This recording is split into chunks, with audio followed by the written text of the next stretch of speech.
అదేవిధంగా తమ భావాల్ని వ్యక్తీకరించడం ఒక హక్కు అని చెప్తారు, freedom of speech and expression అని చెప్తాం. అవి ఎక్కడ ఉన్నాయి అనే ప్రశ్న ప్రధానంగా తలెత్తుతోంది. వినుకొండలో రషీద్ హత్య దానికి ఒక ఉదాహరణగా కూడా నిలుస్తోంది. రషీద్ తల్లిదండ్రుల్ని పరామర్శించడానికి వినుకొండ వెళ్లారు వైఎస్ జగన్మోహన్ రెడ్డి. అక్కడ దృశ్యాలు కూడా మనం చూస్తున్నాం. నాయకులు ఎవరు ఆయన వెంట లేకుండా కూడా చాలా జాగ్రత్త పడిన సిచ్యువేషన్ కనిపిస్తున్నాయి. అడుగడుగున అవాంతరాలు సృష్టించే పరిస్థితి కూడా మనకు కనిపించింది. వాటన్నింటి నుంచి ఉదయం 10 గంటల నుంచి ఒక్కొక్క అంశాన్ని దాటుకుంటూ సాయంత్రం ఆల్మోస్ట్ మనం చూస్తున్నాం 5:30 కావస్తోంది. ఇప్పటికీ రషీద్ నివాసానికి చేరుకోగలిగారు వైఎస్ జగన్మోహన్ రెడ్డి. రషీద్ చిత్రపటానికి నివాళులర్పించి వారి కుటుంబ సభ్యులతో మాట్లాడుతున్న దృశ్యాలు కూడా మనం చూస్తున్నాం.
సామాన్య జీవితంలో సామాన్య ఎంప్లాయీగా ఉన్నాడు, వైన్ షాప్లో పనిచేస్తాడు. ఏ రోజు గొడవతో సంబంధం లేదు, ఏ రోజు ఇంత చంపుకునేంత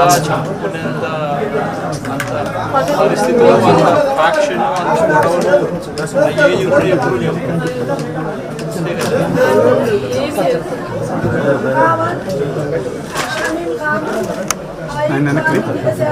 ఆయన వెనకలేదు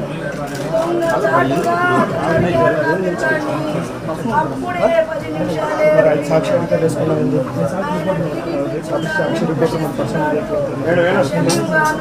ఐడి కార్డు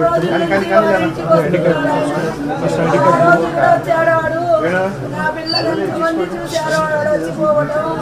నా పిల్లడికి న్యాయం చేయండియా. అర్జునుడికి ఎప్పుడన్నా మీ పార్టీ కోసమే బతికాడు,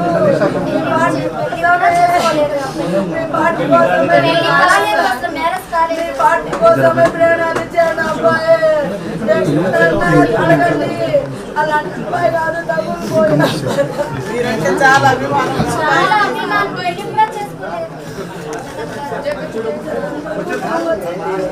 నా గవర్నమెంట్ ఉద్యోగం వచ్చింది అని ఎప్పుడు న్యాయం చేశారు. నా బిడ్డకి న్యాయం చేయండి. పోలీసులు చేపిస్తారు, మీరు చేస్తారు. ఫోన్లు చేసి బెదిరిస్తున్నారు. వీళ్ళు అనుకోండి ఆంజనేయులు చేపిస్తున్నాడు. వీళ్ళిద్దరికి మేము చేత నేనుండా మీ ఆంజనేయులు చేపిస్తున్నాడు. టీడీపీ గుండాగా చేయిస్తున్నాడు. గంజాయి తాగి వాడి మీద 3 కేసులు ఉన్నాయి. పోయిన అదే రోజు ఇంకొక అబ్బాయిని గొంతు కోసాడు. ఈసారి నా కొడుకుని టార్గెట్ చేశారు. కేవలం పార్టీ వల్లే, నాకేం కక్షలు లేవు. వాడి ముఖం మేము చూసే ఎరగమయ్యా. ఆయన పని ఏందో ఆయన ఏందో పోతాడు వస్తాడు. అప్పుడు కూడా షాపుకనే పోయాడు.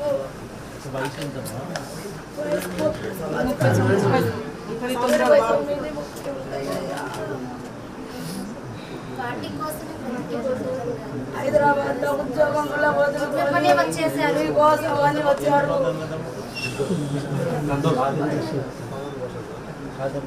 అమ్మాయి చెల్లెలు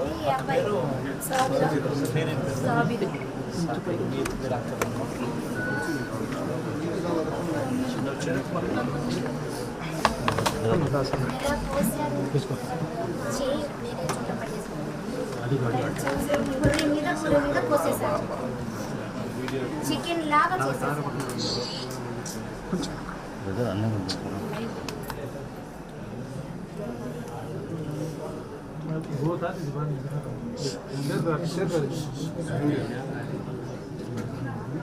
ఆ వీడియో తీసి అందరినీ భయపెడుతున్నారు. ఎవరికి ఫోన్ చేసినారు?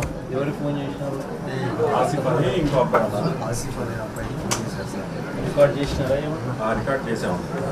ఫోన్ చేసిన రికార్డింగ్ వాళ్ళు ఫోన్ చేసి చంపుతామని చెప్పి ఫోన్ రికార్డింగ్ ఉందా? తెప్పి చూసారా రికార్డింగ్? నీ ఫోన్ వాట్సాప్ తెప్పి చూసారు. ఇప్పుడు దాకన్నా వాళ్ళ పేరు కంప్లైంట్ ఇచ్చిన వాళ్ళ పేర్లు మెయిన్గా ఎవరైతే ఉన్నారో నాయకులు వెనకాల వాళ్ళ కంప్లైంట్ ఎఫ్ఐఆర్లో కూడా ఎక్కిలేదు. మన కంప్లైంట్ ఇచ్చిన వాళ్ళు ఇద్దరు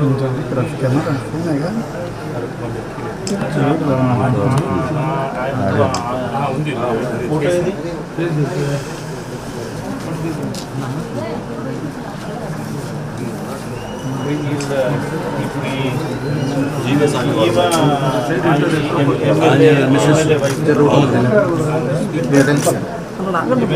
ఎలా వెళ్తారు? లేదంటే